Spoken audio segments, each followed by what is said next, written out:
Hello, my name is Steve D'Agostino, and my co-host Anne Fernald and I welcome you to the Twice Over podcast, because to teach is to learn twice over.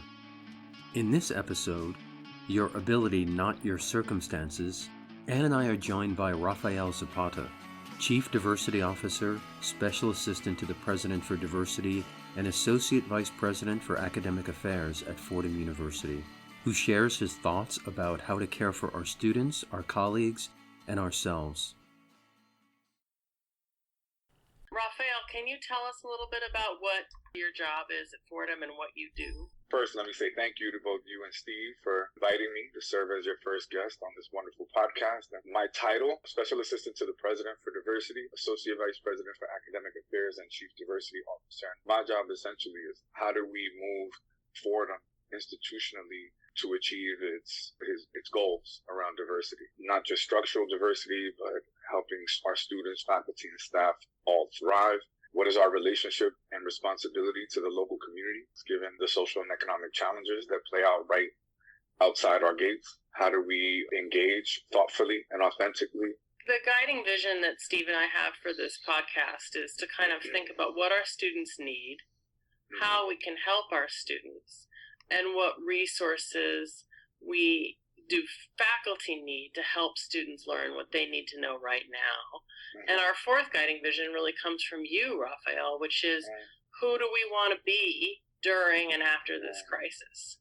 So I wanted to ask you to reflect on kind of what, from where you sit at the university, you think students need most right now. Students need what a lot of us need, including faculty and staff, and that's some patience, some compassion, some affirmation in order to get us through these uniquely challenging times. Again, this is not just affecting our institution or higher education. This global pandemic is affecting the world. We'll be dealing with uncertainty for the next few months at the very least. So I think we need to be curious instead of rushing to judgment, solicit good ideas from members of the community in order to get us through. What are our priorities in this unprecedented environment for teaching and learning? And my hope is that the discomfort and the challenges that arise from this context can provide lessons for everyone involved that can endure once we get past, and we will get past. I love that word you used, be curious. Can you say a little bit more about what it means to be curious? I'm thinking about the classroom environment. I'm thinking about the student experience and the wide range of family, social, economic context that students may find themselves in. So if a student doesn't make it to class, hasn't handed in an assignment, or other things that in a normal context might give clues to or may make one worry about issues of academic integrity, commitment, be curious with the students. So I'm thinking about it in that way and inviting students to help you understand what might be in the way of their learning, of their ability to complete assignments. And again, I think it speaks to the accentuated vulnerabilities that students feel in this context, especially those, let's say, from low-income backgrounds, who don't have the resources that many people take for granted. When we're curious, we can allow people the agency to speak for themselves, as opposed to either explicitly or implicitly giving a message that you're cheating or you're not committed or you're otherwise not a serious person. One of the things that we've been talking about, how you're in a Zoom meeting and suddenly it's really easy to see some of the inequities that we live with. I've seen that with faculty, and some of those have been endearing. Some of those have, it has been sweet where, a child comes and kind of nuzzles up, and it gives you insight into the lives, because all we get are the students in the classroom. It's kind of in a typical classroom. And again, we're literally getting a window into their lives that we might not otherwise have. And if we can hold that sacred, I think if it's not an issue for you, I think you'll model that for the students, the other students in the class who will also see those things. And that's what comes to mind, that we're getting an insight that we otherwise wouldn't have. And we're seeing people as full persons, which I think speaks to our mission. Can we see our students fully? How do we prepare for that? We're all learning as we go. Can you talk us through a little bit about how we might reflect on those assumptions about the approaches that we're recommending, and what are some considerations we need to always bear in mind? with that question, I'm reminded of sample syllabus language that you get from scholars like Sarah Goldrick-Robb, whose scholarship revolves around low-income, working poor students, working-class students in higher education. She suggests language for students, let's say, who kind of are in that category. If there's any requirements in this course to which you confront a barrier, talk to me and we'll figure it out together. That can also go for students with disabilities. That can also go for anyone who, because someone is sick in their home and has to be quarantined, they might be living with an aunt in a less than ideal situation. They may be living with a next door neighbor. So I think when you provide that language, and I know we're not talking about syllabi, either at the beginning of class, putting it out there so it offers an invitation. If there's anything that prevents you from fully participating in the class, let me know and we'll figure it out together. And if I don't know the answer to those questions, I'll find out who does.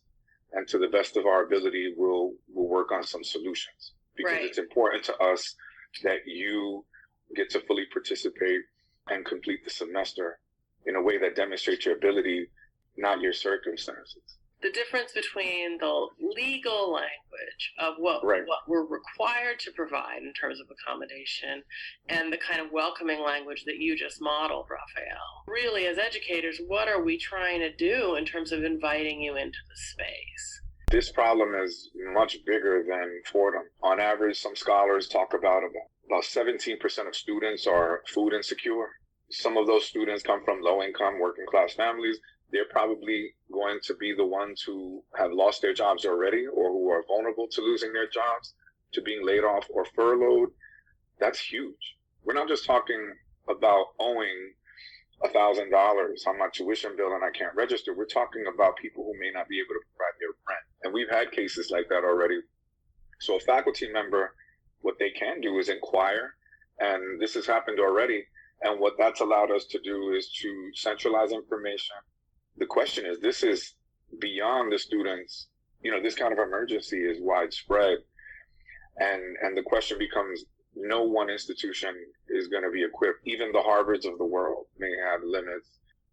So there is some guidance that to assist students in the context of COVID-19. I know that thus far, and I'm not recommending this, but sometimes faculty would take this into their own hands, but that's unsustainable. So the advice I give is to find out first what exists within Fordham, outside of the community, and we'll put our heads together to try to support that individual student.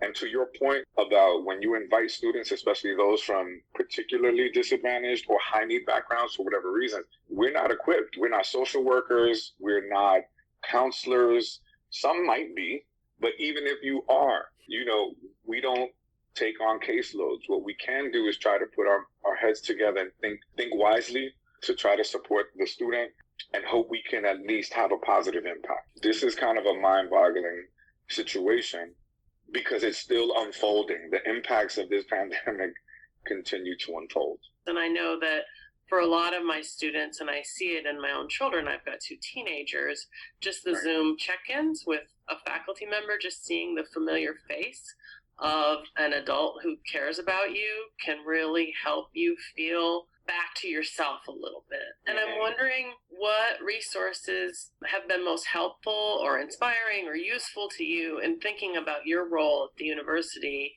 in this time when you're not on campus. How do you feel like Rafael when, all we do is sit and we're on a Zoom meeting? So what are you doing, and what are the resources that you have been turning to? That's an extremely important point, Anne, because we can easily be so focused on students that we forget to care for ourselves. This applies to all of us. I'll take a walk. I'll take a lone walk. I've committed to taking 30,000 steps a day. Wow. And I'll do it outside, but I will admit, I'll walk back and forth within the apartment while I'm on a phone call with a friend or even on a conference call. And it's different when you're moving. It activates different parts of your brain, different parts of your body. It gets the blood flowing, gets the endorphins flowing, and it keeps me grounded. But also being outside, letting the sun shine on my face has always been something that I've enjoyed as much as I can. I live with my mom, going to be 80 years old, so I have to take into account that I be extremely vigilant and safe. And I think I've been able to balance that. I sent an email last night to my students, something like, hey, if you can't do the final paper, here are some other ideas. And I can't help thinking, like, is this what they're thinking about? I have this intention that I'm trying to support them. But I don't know if they're receiving it like, I can't believe this guy's emailing me about the final paper. I don't want to say, don't worry about the final paper, because I don't want to give up. I don't want to send that message that we're giving up. But on the other hand, I don't want to be like, hey, I know it's a global pandemic, but, this final paper. Right. So I'm Don't like stuck in that Stop being a zone. slacker. Exactly. That is the question right now. And, I've gotten emails from, I'm co-teaching this evening class, and I got an email from my co-facilitator saying, are we kidding ourselves that we're even meeting again? And so we wrote this incredibly tenderly, gently worded thing. If you need to back away, we know this is an extracurricular class, and everyone's like, no, I'm in. This is making me happy. I need this. I need to be thinking about something that's future oriented.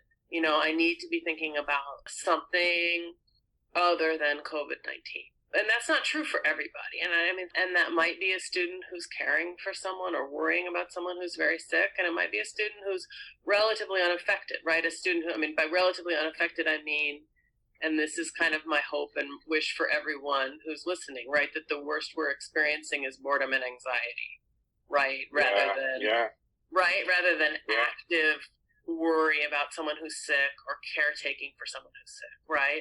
All of us at the very worst are anxious and bored. I think, and some students, especially students who are already suffering from anxiety disorders, who are already precarious, they may not be able to finish strong, right? And that's okay too. The challenge that all of us have, that if we're communicating via email, is just so different than when you do it in person. Hard to convey tone, hard to convey all those things that I know that you bring to the classroom. But, again, you're not making any assumptions about what students can and can't do.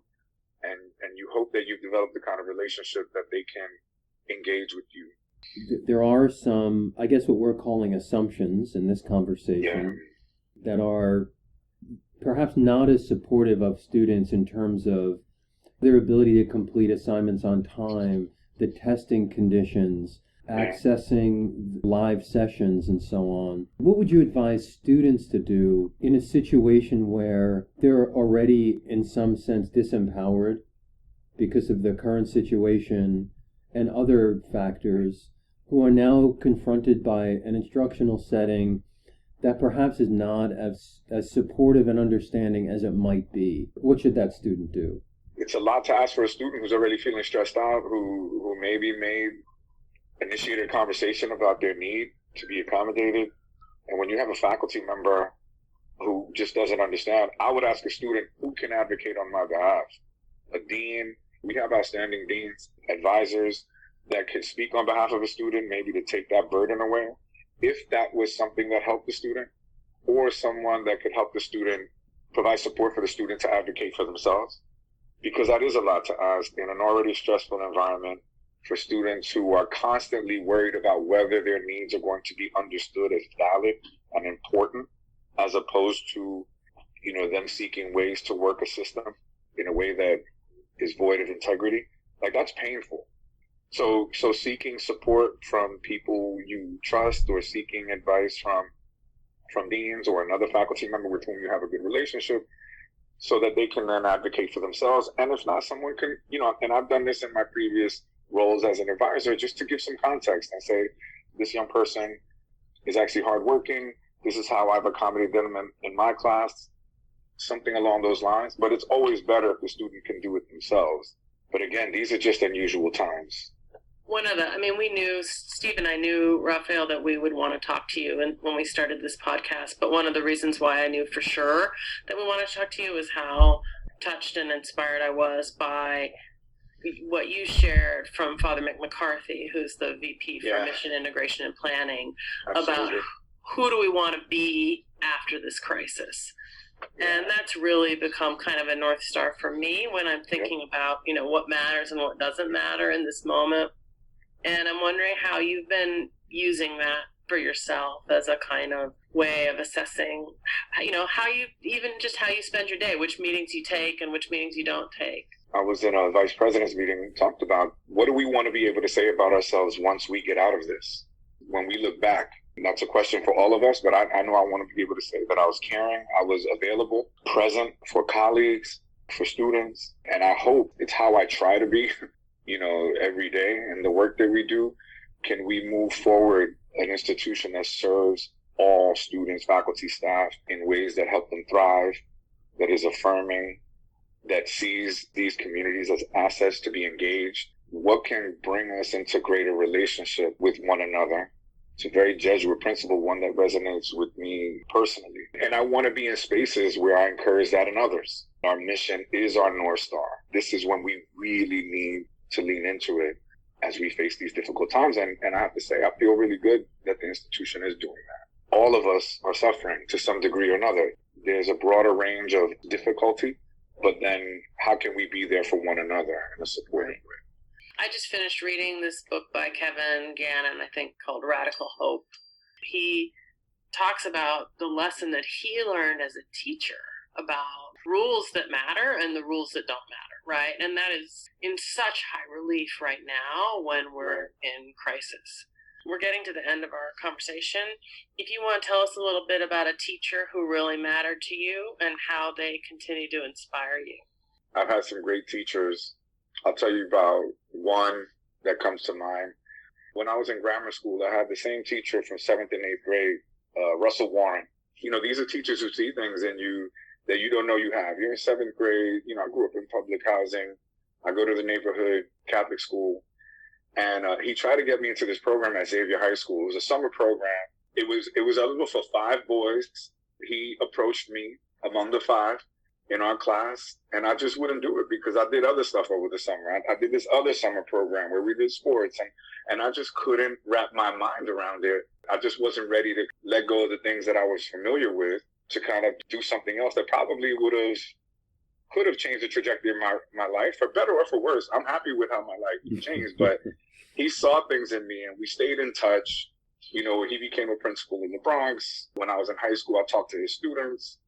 And we just stayed in touch throughout college, and he lives in the Bay Area. And I love that, man. I think when National Teacher Day comes, I think of my man, Russ. I really love that guy. He helped me learn how to write. He was an English professor, English teacher. He studied at St. Peter's. I think of him very much, and we had him for 2 years. He loved Shakespeare. He would do King Lear with us. And he was just a whole person. He was a goofball, like this short, balding 30-year-old. Look, I'm not judging, but when you're in 7th grade, you're like, who's this guy? That's a long way of saying that he really got to know us. He cared about us. That's really what's interesting and nice about that story is, there's a formula for stories about teachers that matter to us, right? And it's like, and I seized that opportunity, and that's why I, became the king of the universe. I think it's great to be like, yeah, I didn't see it. He saw something in me, and I couldn't seize that opportunity, and yet it still mattered, right? It still mattered. And he was You've great. been talking about assumptions of the students, right? And he saw you and knew you, and made assumptions about you that you weren't even aware of yet. You told that story before. For my first semester in college, I missed office hours. I didn't know what office hours were. That's right. I showed up to class, and the professor berated me in front of the class. I walked out of class, and I dropped out. The things we take for granted, the structures, the customs, the culture, that students just don't know what these things are.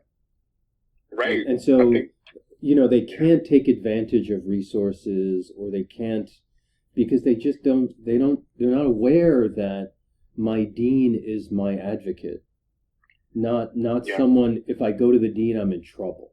That was my experience in college. I wouldn't ever go to a dean. I went to Iona in New Rochelle, and inspired by Brother McNulty, because he was the valedictorian there, and I didn't know where to go. I figured the brothers cared for me here, they'll care for me over there, but I never spoke to a dean or anyone, any administrator. Who I would go to would be the brothers. the men in the collars, because that was more culturally familiar to me. If I had an issue, I would talk to them, and that was really helpful. What you're talking about is kind of this notion of acculturating yourself to something that's really designed for the middle class or upper middle class, people who've done it before, and that's no judgment. But you're in the middle of experiencing social mobility, and you're in between these spaces that are very different. There's a book by Alfred Lubrano, you may be familiar with it, called Limbo. And he's Italian-American from Brooklyn, went to Columbia. His father was a bricklayer. It's an amazing book. Mm-hmm. And he talks about being in between. And then, the other point is a more recent book by Anthony Jack called The Privileged Poor. And kind of how students come, even if they're high achieving in their schools, the norms are just so different. Faculty get annoyed, frustrated with students without understanding that they're not, how can I say, defying you by not going to office hours, but office hours is equated when you have a problem. Right. Tutoring is associated when you have a deficit. I was always smart. I never needed tutoring, as opposed to seeing it as developmental. And that reframing is a process for students, and we need faculty who understand how that's going to be received differently. I was talking to a colleague who teaches at Fordham now, who's first generation, and when he was in college, he thought a stipend was not what you get paid, it was the fee. And so he didn't apply for a summer internship that came with a stipend because it's like, I can't afford $2,000. He didn't realize, no, you get paid $2,000 to do this, right? But the word stipend was a barrier for him. When I was supposed to go to college, I graduated high school in June of '88, so I was going to start that September. Then I thought I had to have a major. I didn't know what that major was going to be. I got really anxious, and I just called them and said, I'm going to postpone my enrollment, and I'll go in January. Like, I literally freaked out. And that was the right decision for me. So I ended up working in the Gap, earning $3.35 an hour. That was the minimum wage. Wow. I think they maybe started us at $3.50, gave us an extra 15 cents. And I had a great job, working in the stockroom. It was fun. A lot of people my age, but it was awful in terms of what they paid us. And I was really motivated to go back to school as a result of that. And I remember talking to Mr. Warren Russell and telling him how much I really, really wanted to go back to school. And I went back and I had a great first semester. I didn't know you can go undeclared. I didn't know what all this stuff was. Registration, all these things. A loan, what? Like, it was shocking, confusing, scary, because I had no idea what was happening. But I took that first semester off, and it helped me. I was very lucky in that regard. But well, we were lucky to have you, Rafael. Thanks so much for agreeing to be on the podcast today. No, thank you, Steve, and thank you, Anne. This was a lot of fun.